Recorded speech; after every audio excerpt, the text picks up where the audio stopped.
This is a very poor joke. What kind of fish terrorises other fish? Jack the Kipper! Uncle Herbert! This is Brill.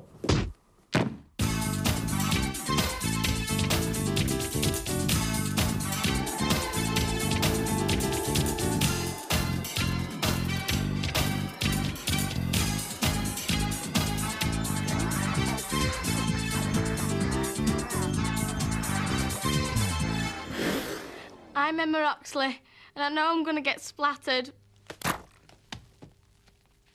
I'm Nick Holt, and I squeeze spots. And I'm John Eccleston, and I've got exploding knees. I'm Brill, and this is going to be disgusting, so I'm off out of it. I'm John Eccleston's grandfather, and this week's Brill is about creating the illusion of blood and gore and horror. Or as the makers of these films say, it's the splatter that matters.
So let's meet accomplished filmmaker and splatstick specialist, Edgar Wright. Edgar, I suppose the main question is, what exactly is splatter? Well, splatter is a term for all manner of gory effects, films, theatre, fancy dress, practical jokes, whatever. We don't tend to sort of splash out much on effects on my films, so we just head down for the supermarket for the cheap and nasty. So let's sweep that supermarket.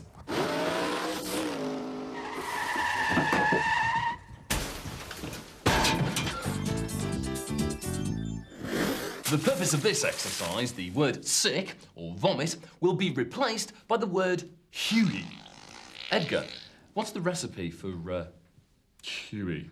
When you're making sick or Huey or whatever you like, you need a good base, first of all. Yeah. And a good starter is, of course, porridge, everybody's favourite. Right. So get a bit of porridge in there, and, of course, then you've got to get the milk. Yeah. So, nice and substantial, and quite thick, and give it a good stir, as you do. And that's just ordinary milk, is it? That's just ordinary, full cream, semi-skim, whatever takes your fancy. Mm-hmm. Especially if you're going to be putting it in your mouth, you've got to think about, taste. Okay, so there we've got the good, this is the vom base, or Huey. Mm-hmm. And, of course, next we need a little bit of food colouring, just to make it a tiny bit sort of disgusting and surreal, probably. Is that orange or yellow? It's melon, apparently. Melon? Ah, yes, that well-known colour. Of course, you can do whatever you want with it. Stick it on the walls, stick it on the pavement on the way home. Anything else you're going to add tonight? Well, yes. I mean, apart from the base, you need the obligatory vegetables. So, of course, there's the ubiquitous diced carrots, which are going to go in there. Which... Yeah, it doesn't matter. When you're sick or when you last had carrots, there's always bits of carrots and tomato peel. I think there's a special carrot gland which comes into action whenever you do Huey. Is there? Yeah. So there we go, like that. And if you're feeling particularly sort of extravagant, stick a bit of peas in. Peas in there. I've just stuck them all in. And so yeah. Waste not, want not. So this is, that's quite a nice sort of nice colourful blend there. It is, isn't it? Looks good on camera. Yeah. And there you go. It's ready for all occasions. Let's just regurgitate those ingredients once more. Porridge oats, milk, food colouring, tinned carrots, tinned peas, and a strong stomach.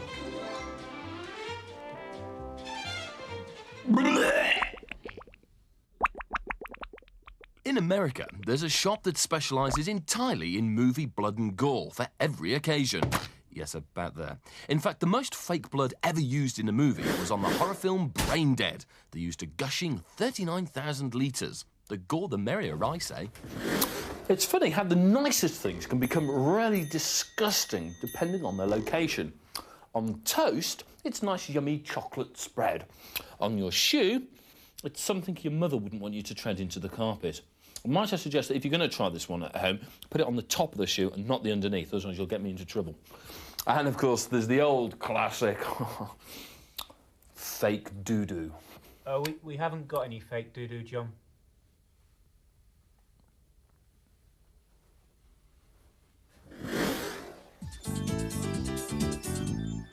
I'm always terribly impressed in the movies when they do these big fight sequences, you know, where you see Bruce Willis get a gob full of fist and then he gets up and lives on to fight for another day.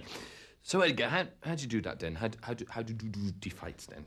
Well, it's dead simple. I mean, whoever's watching, audience, people at home, the camera, you got to place your subject so that they can't see that you're, in fact, missing the face completely. Right. So if I swing the punch, to them, it looks like I'm actually hitting you straight in the gob. Right. What we do next is, to make it look a bit more realistic, is you've got to ride back with my fake punch. Right. So if I go... Oh! Back. That's a good idea. Well, yeah, and then to complete the effect is to make the noise of a punch yourself, which is quite easy. Is what I do is just hit the chest at the same time as the punch. So if I go... Oh! Oh! How was that? How was that for you, viewers? It's good for me. Right. So what else can we do? What you can also do is get some mince, which if you crack up in your mouth during the lead-up to the fight, you can then spit out at a good moment and thereby create the highly realistic effect of cracked teeth. So if you spit them out when you wish, and you can also, to fully finish off your Jake LaMotta impression, get some blood capsules from the local joke shop. And these you can also secrete and then spit out when you wish to add a bit of blood to the proceedings. Welcome to Madison Square Gardens living room. And welcome to the fake fight of the century. In the great corner, we have John Raging Fish Eggleston. And in the other great corner, we have Edgar Wright. A nasty bloke. Oh, and doesn't Emma look lovely in that top? Thank you, Emma. And they're off. No, it's just the towels that are off. Oh, there's some tremendous posing here today. And here they go. It's a right, it's a left, it's a right, it's a left, it's a right. And now they're circling each other like vultures. Oh, that punch was nowhere near. Let's see that in slow motion. Yes, that fake punch is completely unbelievable, and that's what makes it fake. Back to the fight. Oh, Edgar is faking one heck of a whopping. And here comes the big one. Oh, he's still on his feet. John's got him in an arm lock, but it's a fake hand. There's a fake punch. There's the fake teeth. What an unconvincing fight. There'll be letters about this, and I shall be the one writing them. This'll scare you, Mum. It'll also get you off games, too. This black eye is made out of red, green and yellow grease paints. Ah! An old classic for getting out of things that you don't particularly want to do is the old thumb in a matchbox trick. Ah, my thumb's come off. Ah, zit, zit, zit, zit, zit. So, what do you think of that, then? Well, if you want to get out of school, I mean, one good thing that you could do is a bit more extravagant is... no, that's unpleasant. There might be people watching this programme. How'd you do that, then? Well, funnily enough, Look at that. Trial-sized washing up liquid bottle. That's amazing. There we go. So that's a nice little trick. Another thing you can do is if you're going to try and bunk off school, pretend you've been shot. Oh, on of the way course. to Happens school. every day, doesn't it? And what you can do is you can affix a little sort of plasticine bullet wound to your head. How do you know what a bullet wound looks like? Have you ever seen one? No. You're just guessing, aren't you? I'm just guessing. Thank heavens for that. Looks a bit dry, so if you keep your head tilted back, stick a bit of this ice cream syrup in. Oh, just a touch. That's what we do. And then I'm just... And this is to fool a teacher, is it? It certainly is, and I think they'll be very fooled by this. Yeah, but that means you've got to go to school with your head tipped back like that. This is the drawback, but then when you come into school, You've can got a say, stiff neck. "Dear Miss."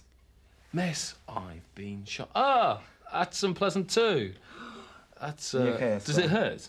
Does it hurt? No. No, it doesn't. It falls off. It all That's what falls does. off. That's And because the end. after all this trickery, jiggery, pokery, we boys are feeling a bit peckish, so we've made some blancmange. Well, not quite blancmange. It's actually brain tissue, and well, it's actually toilet tissue, to be honest. It's got a bit of a blend of mushy toilet paper and food colouring here. So it's quick, cheap, and economical. Yes, and and highly disgusting. You should be on Richard and Judy, really, shouldn't you? Please, miss, my brains are falling out.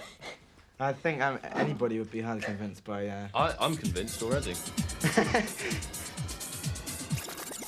That's disgusting.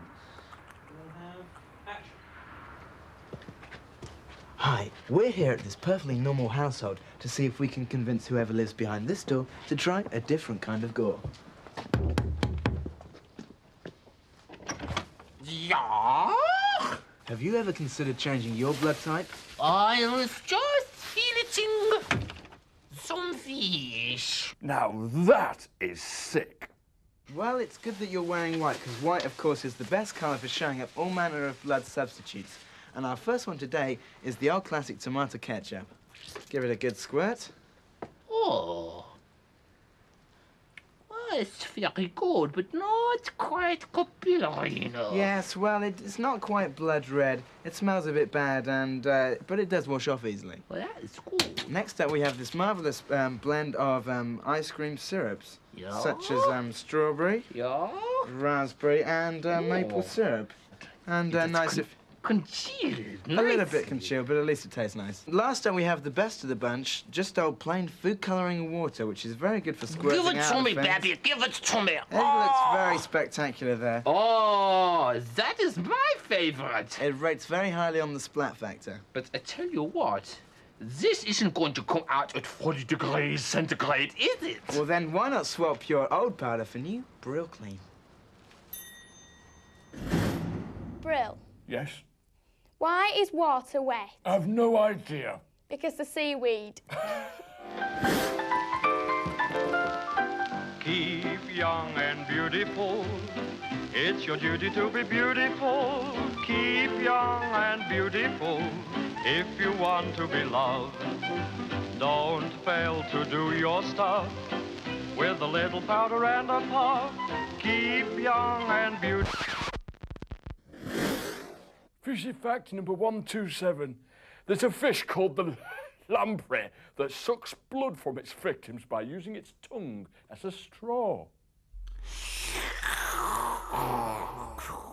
Now then, you might want to ask your grandma or grandpa to go out of the room. Not because we're going to show you how to make one of those nice birthday cards like they show on Blue Peter. No, this is probably the most disgusting part of the programme. And not because it's particularly gory. It's just one of these little things that really upsets people. You all know the joke, what's green and travels backwards? Yes, I think you know where I'm coming from. Perhaps you want to give the impression that you've got a head cold, a really bad head cold that you haven't actually got. Well, there's a few very simple ways of doing this. Just take an ordinary handkerchief like this, say, Bub, I can't possibly go to school today, do double baths because I've got a terrible cold. And there you have it. You see, it's as simple as that. And that's just your common garden mushy peas, which means it has a twofold effect. It means it looks very good, but it also means that you can do this. Which will really turn their stomachs.